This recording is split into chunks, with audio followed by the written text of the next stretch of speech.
From This Corner with John Ball is brought to you by KNEO 91.7 FM, The Word.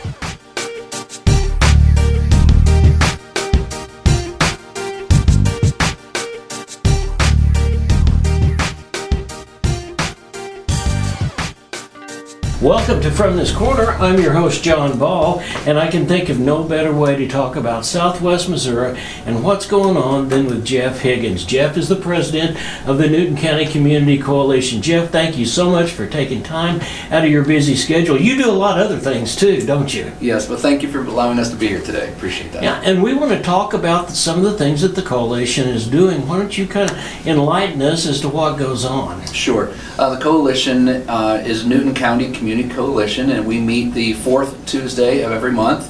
We meet at the middle school, and the coalition basically is set up as anywhere from parents to business leaders to anyone who really wants to get involved in helping prevent drug and alcohol abuse and careless behavior within the young people of our community.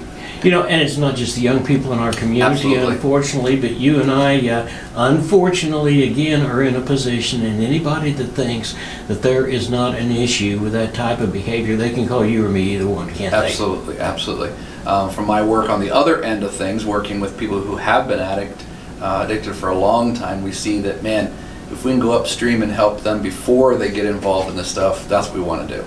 You know, and it's all about prevention, and one of the ways that we can prevent is to educate people. Not just educate kids, but educate parents as well. But the chance to educate kids. How do you deal with someone who a peer comes up and says, hey, you want to try to do this? How do those kids know what to say? What's the best comeback? How's the best way to go about it? Do you just turn around and go the other way? That can cause some other problems as well, can't it? Sure. And you know, I get to go to the high schools once in a while and speak and so on, and I love those opportunities. And one thing I always ask the kids in class, you know, 9th, 10th, 11th, 12th graders, I say, what's the worst thing that can ever happen to a young person who starts to experiment with alcohol or drugs? The worst thing, aside from overdose. And you know, and they really don't know how to answer that. And I let them know that the most dangerous thing that can happen is nothing. In the prevention world, we're often telling young people or adults, don't start doing this because it'll lead to these behaviors and these, you know, you get in jail and you get in trouble and so on. But really the worst thing can happen is nothing, because then they begin to trust it. So the second, third, or fourth time, they can still have no consequences, seemingly. So that trust factor is what we really have to come against. Now, we get this to the forefront by data that we get from different surveys, from focus groups, but from just asking kids, hey, do you think there's really a problem? Yes, and certainly there is. I mean, if an adult or a young person says we don't have a problem in our community, in many homes, we're really probably pretty blind to the fact. You can ask kids, and right where they're at, they know what's going on. As I have had the opportunity this year to speak with some young people too, and they will candidly say, yes, it's a problem. Well, you know, the pandemic has caused us a few problems along the way, and the coalition has kind of had to retool a little bit. You and I were talking before we got on here about Red Ribbon Week, and because of the pandemic, we've not been able to get into the schools to talk about those kind of things for a couple of years. Right. Hopefully that's going to change. True, and hopefully we can get into the schools, which will be in November of this year, back in to let them know what Red Ribbon is. Sadly, Red Ribbon in a lot of places have been dwindled down to simply saying, I'll wear something red that day. And we want to let them know it's a lot more than just wearing red, but what it represents.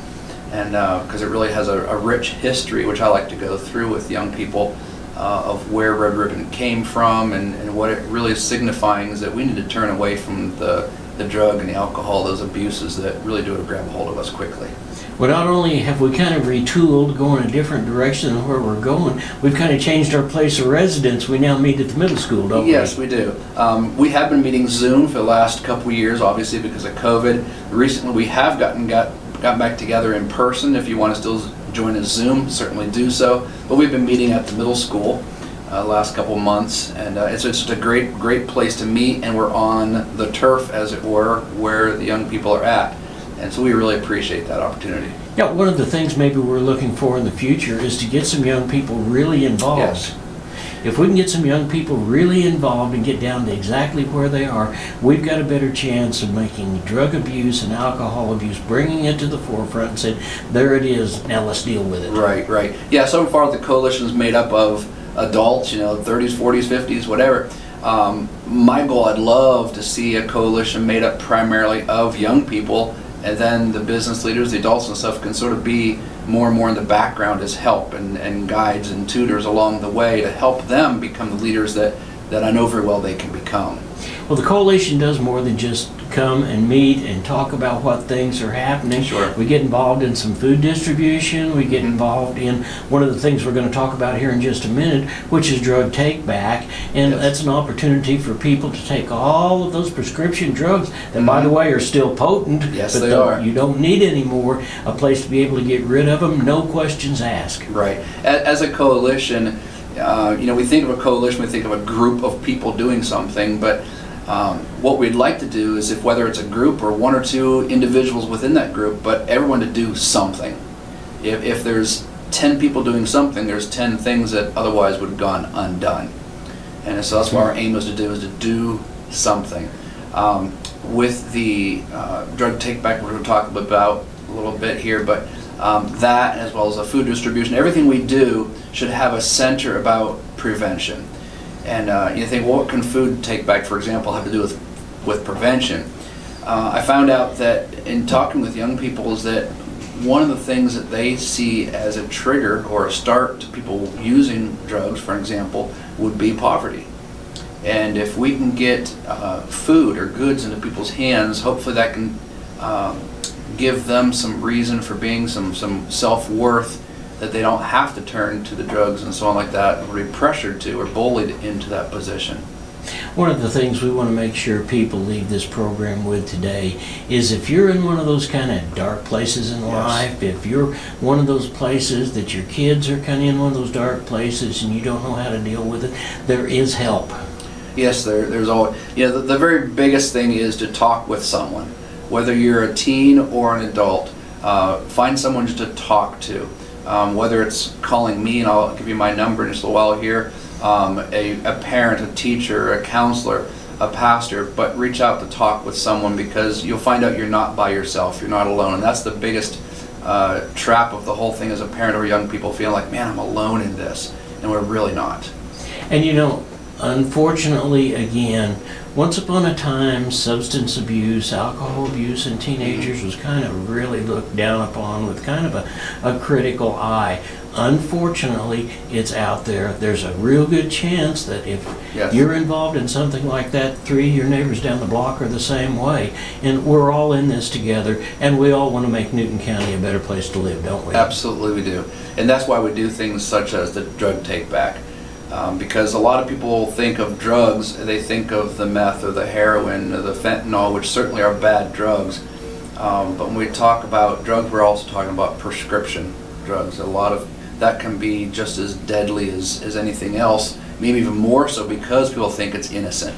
Those little capsules are sitting in the medicine cabinet, they've been sitting there for 6 months not being used. They can be very, very deadly and done in the wrong way, taken the wrong combination with other things. Now, we sponsor a drug take back a couple of times a year. Yes, we do. The people at Wildcat Corners have always been gracious. Absolutely. Because that's a great, great place, high traffic area. People can come in. There will be a law enforcement officer there, but he's there to handle the drugs, and he'll make sure that they get put in the proper container and taken to the DEA so we can dispose of them. Right. The drug take back we're going to do, the next one will be April 30th of this month, from 10 o'clock to 2 o'clock at Wildcat Corner. And drug take back is real simple. You say, well, how do I do this? It doesn't matter if you've got one bottle of pills in your home somewhere, or if you've got bag loads of stuff that you've said, I don't know what to do with all this stuff. My parent or my grandparents passed away or whatever, and I got all this stuff. Just take those bottles right to the Wildcat Corner. It'll be handed right to the sheriffs, and they will take care of it from there. So it's easy as just driving up, dropping stuff off, no questions asked, and on your way. Okay, all right. Well, hey, if somebody is listening to this program today and they're thinking, that may be something I want to do. That could be some way that I could give back to Sure. the community, and I could help out. Give us a phone number. What can they do? Sure, if you'd like to give me a call, 417-451-2980, and just ask for me, Jeff, and I'll certainly would love to walk you through the process. And you may get involved, whether actually being in person with the coalition and doing activities, or it might be that you say, hey, I can't do much, but I can fund you, and help, because that's how we get things done. So we appreciate all the help. Yeah, at one time we were the recipients of a huge fund that came from the government, and it was a community safety grant. We don't have that anymore, but there's opportunities for smaller grants, and we're not letting that stop us, are we? No, absolutely not. In fact, it sometimes is a better thing, because we can get what's called mini grants. We can get a few $1,000s here and there for some projects, but thankfully most of what we do with the theme of do something, it doesn't take an awful lot. It more takes individuals who are concerned and really want to do something in the community. And we realize that just a few dollars, you can do a lot of things.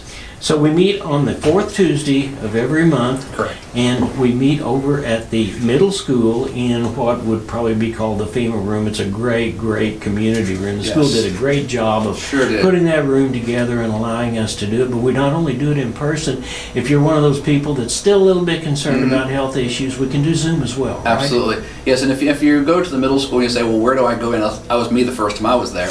If you go to the middle school, and if you're looking at the front of the building, just on the far left wing, there'll be a door that we usually keep open during that time to let you know where we're at.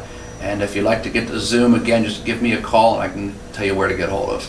All right, Jeff, thank you so much for being here today. Is there one last word, one thing that you'd like to say on behalf of the Newton County Community Coalition? Yeah, I would just like to say thank you for all those who have been involved in the past, in the years gone by, and those who are presently involved. With thank you very much. Again, that's individual participation, or if it's donating your time, money. I just appreciate all of you. And again, anything we can do, just the small things, many small things add up to one big thing.